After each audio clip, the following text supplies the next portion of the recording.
Bonjour tout le monde. Alors après cette vidéo derrière ça sera plus pareil. Comme je vous ai dit, tout est en train d'être arrangé ici. De toute façon je ferai des photos de comment ça a été arrangé. C'est magnifique. Voilà, au moins il y aura un grand changement quand même. Fusée lente, très intéressant. La grande mystification, mimétisme et polymorphisme du phénomène OVNI de Jean Sider. Petite vidéo mais très intéressante. Je vais la faire. De toute façon il y a tellement de trucs à faire, tellement de vidéos à faire. D'ailleurs j'ai tout noté sur un petit papier, toutes les vidéos, tous les livres, tous les trucs à balancer. Programmes spatiaux secrets et agence extraterrestre tome 4, où j'avais envoyé la petite image il n'y a pas si longtemps, là, enfin il y a pas une semaine. C'est pas avant novembre le livre, mais c'est pas grave, de toute façon je continuerai. De toute façon je l'attends énormément celui-là aussi. Alors c'est parti, la grande mystification. Fusée lente. Et vous allez voir, parce que je pense aux chiens noirs et tout, enfin les trucs. Alors faut oublier que dans l'ufologie, il y a beaucoup de gens qui ont vu, une fois j'ai vu ça, hein, je sais plus qui c'est qui dit ça. Il y avait un missing time, c'était une femme, c'était un couple, elle avait l'impression d'avoir traversé 2-3 minutes alors qu'elle avait perdu 1 heure de temps. Enfin je sais plus, il y avait un truc comme ça quoi. Un truc de dingue, et après à un moment elle avait vu des ovnis dans le ciel, des trucs vraiment incroyables, hein, une sorte de boule en métallique. Et le lendemain même, elle avait des objets qui bougeaient dans sa maison, c'est-à-dire des déplacements, des trucs, des disparitions, un peu comme les poltergeists. Donc, vous voyez, après on parlera du paranormal. Ouais, comme tout il se rejoint quand même assez fort. Hein. Donc faut pas oublier que les extraterrestres, ils jouent avec ça. Nous, on est des cobayes, ils jouent avec nous, ils jouent avec notre peur. Voilà, c'est... Alors c'est parti, et oui, et oui. Ils jouent aussi au paranormal, pour vous dire jusqu'où ils peuvent aller. C'est quand même hallucinant. Fusée lente. Alors ça c'est intéressant. Et je vais la faire tout de suite. Ah oui, il y a aussi la mascotte, comme je vous ai dit, une grosse mascotte. Que je ferai des photos aussi. Alors grande mystification, c'est pas grave. Avec la lumière, de toute façon, on voit quand même Jean Sider.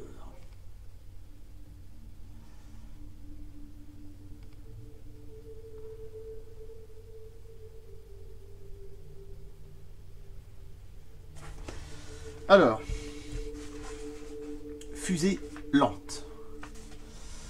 Obus, fusée et autres projectiles oblongs anormaux d'aspect, de taille et de comportement sont assez souvent rapportés. Écoutez bien. Mais comme cela arrive fréquemment, les temps d'observation sont pratiquement toujours réduits à une poignée de secondes.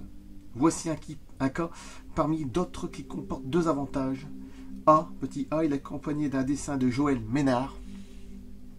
Petit b, les témoins avaient bénéficié d'une vision très étonnante 18 ans plus tôt. Waouh. Passons aux faits. Le 9 septembre 1999. 9. Hein. Septembre. Ah non. C'est dommage ça. Si. Attendez. Oui, septembre, ça fait 9 aussi. Oui. En plus.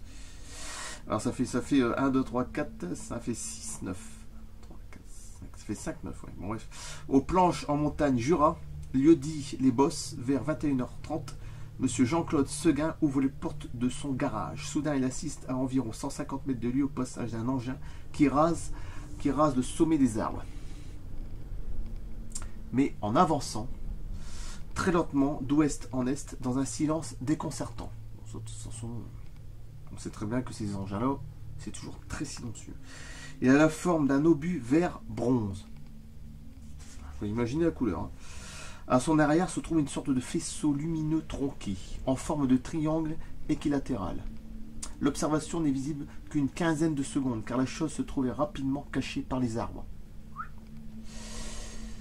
Sans le cône de lumière tronqué, la longueur de cet obus est estimée de 10 à 11 mètres, on va dire 10 mètres.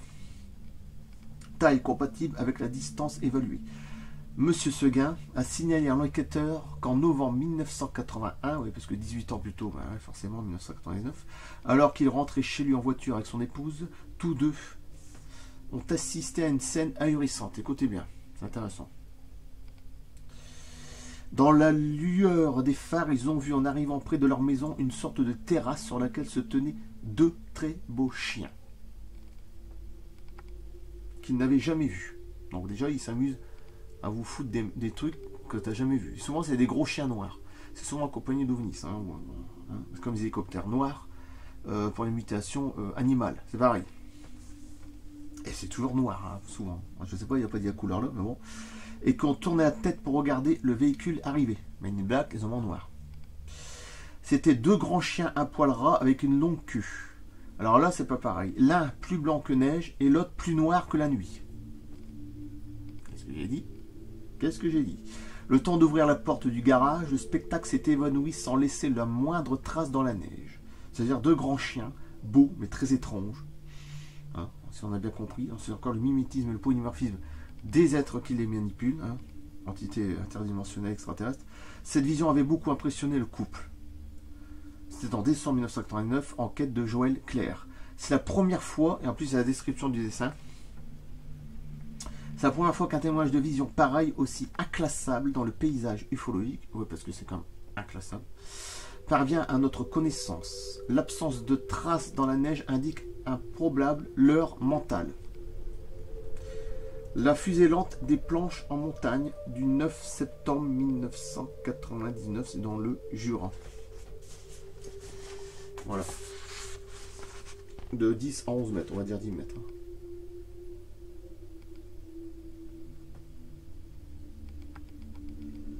Alors je sais, c'est un peu flou, mais je peux pas faire mieux. Non, ça va, là c'est parfait, je crois. J'aime bien qu'il y ait des petits dessins, c'est comme ça que c'est quand même. On voit mieux. De toute façon, souvent, comme on dit, une image en vaut 1000 mots. Hein. Et c'est ce que je fais souvent avec Mars, tout ça, donc bon. Ça fait beaucoup de vues, tout ça, c'est toujours pareil. Même s'il y en a qui ne croient pas, je n'ai rien à cirer. Voilà. De toute façon, vous l'avez vu. Voilà, parfait. Mettre sur pause. Voilà, je coupe là. Et de grands chiens. Voilà, c'est accompagné souvent d'ovnis, d'extraterrestres, d'humanoïdes qui les manipulent. De toute façon, on sait très bien, une mutation animale, c'est pareil. Hein, faut pas... D'ailleurs, vous avez la suite de l'imitation animale en France. Vous avez la suite de ceux qui ont été poursuivis.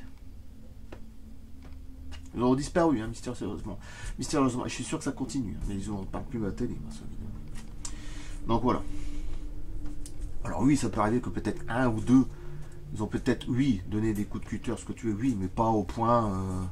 Ils écrasent les torses des chevaux, je veux dire les côtes complètement pétées, les pattes pétées, parce que ça a été balancé dans l'air. Et puis on enlève les yeux et tout avec une précision chirurgicale jamais vue. C'est séché et cautérisé. Alors faut pas, bon, hein, on vient de pas me dire après, voilà c'est tout, je le rappelle quand même, parce qu'il y en a certains qui sont un petit peu, bon bref, côté de la plaque quand même. Bon, je coupe là. Fusée lente. La grande mystification de Jean Sider. La prochaine fois, je ferai le tome 2, qui est couleur blanc, hein, pas noir comme ici. Et on verra la prochaine fois. La prochaine fois, de toute façon, il y aura du changement derrière. Je vous ferai les photos que j'ai fait, tout ce que j'ai refait ici. Bon, bref. Comme ici, c'est un peu le QG, on va dire, entre guillemets. Voilà. Comme c'est ma grande passion. Si, c'est même plus une passion, de toute façon. C'est au-delà, c'est une vérité. Voilà, ça va changer ici. Bon, ça, puis le cinéma, évidemment. Ça, c'est autre chose. Bon, je coupe. Merci. À bientôt. Dans 2-3 jours. A plus.